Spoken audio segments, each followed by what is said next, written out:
ಬೆಳಗಾವಿ ಜಿಲ್ಲೆಯಲ್ಲಿ ನಮ್ಮ ರಸ್ತೆಗಳು ಅಪಘಾತ ಆಗುವುದು ತುಂಬ ಜಾಸ್ತಿ ಇದೆ.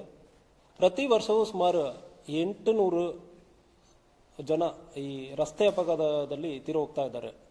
ಈ ಅಪಘಾತದಲ್ಲಿ ಪರ್ಟಿಕ್ಯುಲರ್ ಆಗಿ ಕಬ್ಬಿನ ಸೀಸನ್ ಸಂದರ್ಭದಲ್ಲಿ, ಉಳಿದ ಸೀಸನಲ್ಲಿ ತಿಂಗಳಿಗೆ ಒಂದು 50ರಿಂದ 55 ಜನ ಸಾಯ್ತಾ ಇದ್ದಾರೆ.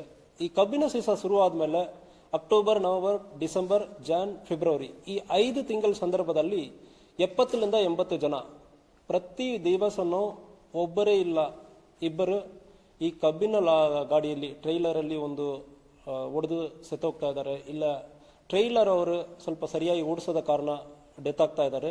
ಈ ಸೀಸನಲ್ಲಿ ಬೇರೆ ಸೀಸನ್ಗಳಕ್ಕಿಂತ ಈ ಸೀಸನಲ್ಲಿ ಸ್ವಲ್ಪ ಜನ ಡೆತ್ ಆಗುವುದು ಜಾಸ್ತಿ ಆಗಿದೆ. ಇದಕ್ಕೆ ನಾನು ಆಲ್ರೆಡಿ ಹೇಳಿದ್ದೀನಿ, ರಸ್ತೆ ಅಪಘಾತಗಳನ್ನು ನಾವು ತಡೆ ಮಾಡುವುದಕ್ಕೆ ನಾವು ಎಷ್ಟೊಂದು ಪ್ರಯತ್ನ ಮಾಡ್ತಾ ಇದ್ದೀವಿ. 800 ಜೀವ ಕಳ್ಕೊಳ್ತಾ ಇದ್ದಾರೆ. ಇದರಲ್ಲಿ ಬಹಳಷ್ಟು ಅಮಾಯಕರಿದ್ದಾರೆ. ಅವರು ದುಡಿಯುವವರು, ಆ ಫ್ಯಾಮಿಲಿಯಲ್ಲಿ ಆ ಮಕ್ಕಳನ್ನು ಇಟ್ಕೊಂಡು ಹೆಂಡತಿಯನ್ನು ದುಡಿಯುವವರು ಈಗ ಸತ್ತೋದ್ಮೇಲೆ ಆ ಫ್ಯಾಮಿಲಿ ಪರಿಸ್ಥಿತಿ ಎಲ್ಲ ನಾವು ನೋಡಬೇಕು. ಅದಕ್ಕಾಗಿ ಈಗ ನಾವು ಒಂದು ಕಟ್ಟುನಿಟ್ಟಾಗಿ ಒಂದು ಕ್ರಮ ಕೈಗೊಳ್ಳುವುದಕ್ಕೆ ಪ್ರಯತ್ನ ಮಾಡ್ತಾ ಇದೀವಿ ಮತ್ತು ಆಫೀಸ್ ಇದ್ದೀವಿ.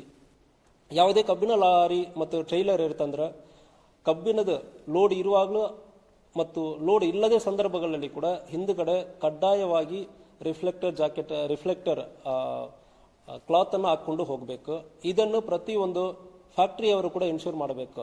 ಅವರವರ ಫ್ಯಾಕ್ಟರಿಗೆ ಬರುವ ಪ್ರತಿಯೊಂದು ಕಬ್ಬಿನ ಟ್ರ್ಯಾಕ್ಟರ್, ಲಾರಿ ಯಾವುದು ಬರುತ್ತೆ ಅಂದ್ರೂ ಹಿಂದುಗಡೆ ಕಡ್ಡಾಯವಾಗಿ ವಿಸಿಬಲ್ ಆಗಿ ಕಾಣುವುದ ತರ ರಿಫ್ಲೆಕ್ಟರ್ ಕ್ಲಾತ್ ಅನ್ನು ಹಾಕಿಕೊಳ್ಳಬೇಕು. ಅದೇ ಅನ್ಲೋಡ್ ಮಾಡಿ ನಂತರ ಕೂಡ ಬಹಳಷ್ಟು ಟ್ರ್ಯಾಕ್ಟರ್ಗಳಲ್ಲಿ ಇಂಡಿಕೇಟರ್ಸ್ ಇರುವುದಿಲ್ಲ. ಆದ್ದರಿಂದ ಕಡ್ಡಾಯವಾಗಿ ಪ್ರತಿಯೊಂದು ಗಾಡಿಯಲ್ಲಿ ಕೂಡ ಇದು ರಿಫ್ಲೆಕ್ಟರ್ ಕ್ಲಾತ್ ಹಾಕೊಂಡು ಹೋಗಬೇಕು. ಆ ಇಲ್ಲದ ಸಂದರ್ಭದಲ್ಲಿ ಖಂಡಿತವಾಗಿ ನಾವು ಕೇಸ್ ಮಾಡ್ತೀವಿ. ಜೊತೆಗೆ ಒಂದು ವೇಳೆ ಕುಡಿದು ಬಿಟ್ಟು ಗಾಡಿ ಓಡಿಸಿ ಯಾರು ಡೆತ್ ಆಗುವ ಸಂದರ್ಭದಲ್ಲಿ it will be consider as culpable homicide equivalent to murder. ಇದು ಎರಡಕ್ಕೂ ದೊಡ್ಡ ವ್ಯತ್ಯಾಸ ಏನಲ್ಲ, ಪನಿಷ್ಮೆಂಟ್ ಕೂಡ ತುಂಬಾ ಜಾಸ್ತಿ ಇರುತ್ತದೆ. ಕುಡಿದು ಬಿಟ್ಟು ಗಾಡಿ ಓಡಿಸಿ ಯಾರೋ ಒಬ್ಬರು ಡೆತ್ ಆಗ್ತಾರೆ ಅಂದ್ರೆ ಸುಮ್ಮನೆ ನಾವು ಬಿಡಕ್ಕಾಗಲ್ಲ. 100% ನಾವು ನಿಮ್ಮನ್ನು ಅರೆಸ್ಟ್ ಮಾಡ್ತೀವಿ. ಕಡ್ಡಾಯವಾಗಿ ಈಗ ಪ್ರತಿಯೊಂದು ರೋಡ್ ಆಕ್ಸಿಡೆಂಟ್, ಫ್ಯಾಟಲ್ ಇರಲಿ, ಡೆತ್ ಆಗೋದು ಇರಲಿ, ಇಲ್ಲ ಗಾಯಾಲು ಪಡೆಯುವವರು ಕೂಡ ಯಾವುದೇ ಆಗುತ್ತಂದ್ರೆ ಕೂಡ ಅಟೆಂಪ್ಟ್ ಟು ಮರ್ಡರ್ಗೆ ಈಕ್ವಲೆಂಟ್ ಆಗಿ attempt to culpable homicide section 110 of BNS ಆ ಸೆಕ್ಷನ್ ಅಲ್ಲಿ ನಾವು FIR ಅನ್ನು ಮಾಡ್ತೀವಿ. ಯಾವುದೇ ಕಾರಣಕ್ಕೂ ಯಾವನೋ ಒಬ್ಬನು ಕುಡಿದು ಬಿಟ್ಟು ಗಾಡಿ ಓಡಿಸುವುದಕ್ಕೆ, ಅಮಾಯಕರು ಬಲಿಯಾಗುವುದಕ್ಕೆ ಪೊಲೀಸ್ ಇಲಾಖೆ ಬಿಡುವುದಿಲ್ಲ.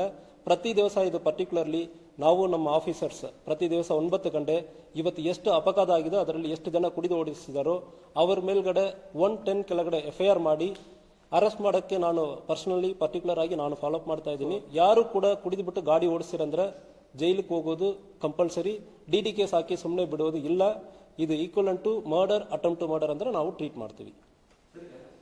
ಇದಕ್ಕೆ ಈ ಸೀಸನ್ ಸ್ಟಾರ್ಟ್ ಆಗೋದಕ್ಕೆ ಮುಂಚೆನೇ ಕೂಡ ಹಾರ್ವೆಸ್ಟರ್ ಮತ್ತು ಟ್ರಾನ್ಸ್ಪೋರ್ಟರ್ ಆರ್ಗನೈಸೇಷನ್ ಅನ್ನು ಕರೆದು ಮಾತನಾಡಲಾಗಿದೆ. ಈಗ ನಾವು ಆಫೀಸರ್ಸ್ ಕೂಡ ಸೂಚನೆಗಳು ಕೊಡ್ತಾ ಇದ್ದೀವಿ. ಎಲ್ಲಿ ಒಂದು ಕಡೆ ಟ್ರೈಲರ್ ಅನ್ನು ನಿಲ್ಲಿಸುವಾಗ ಕಡ್ಡಾಯವಾಗಿ ರಿಫ್ಲೆಕ್ಟರ್, ನೀವು ಫಸ್ಟ್ ಆಫ್ ಆಲ್ ಪಾರ್ಕಿಂಗ್ ಮಾಡುವುದು ರೋಡ್ ಬಿಟ್ಟು ಕಂಪ್ಲೀಟ್ ಆಗಿ ಬಿಟ್ಟು ಜಾಗ ಬಿಟ್ಟು, ಎಷ್ಟು ಜಾಗ ರೋಡ್ ಯಾವುದೇ ಕಾರಣಕ್ಕೂ ಕೂಡ ನೀವು ರೋಡ್ ಮಧ್ಯದಲ್ಲಿ ಗಾಡಿಯನ್ನು ನಿಲ್ಲಿಸಕ್ಕಾಗಲ್ಲ. ಟ್ರ್ಯಾಕ್ಟರ್ ಅನ್ನು ಬಂದು ನಿಲ್ಲಿಸಬಾರದು. ನಿಲ್ಲಿಸ್ತೀರಂದ್ರೆ ಅಂತಹ ಕೇಸ್ ಆಗುವ ಸಂದರ್ಭದಲ್ಲಿ ಕಾನೂನು ರೀತಿಯಲ್ಲಿ ಕ್ರಮ ಕೈಗೊಳ್ಳುತ್ತೀವಿ. ಅದೇ ರೀತಿಯಲ್ಲಿ ಗಾಡಿ ನಿಲ್ಲಿಸುವ ಸಂದರ್ಭದಲ್ಲಿಯೇ ಕೂಡ ರಿಫ್ಲೆಕ್ಟರ್ ಕ್ಲಾತ್ ಅನ್ನು ಹಾಕಿನೇ ನಿಲ್ಲಿಸಬೇಕು.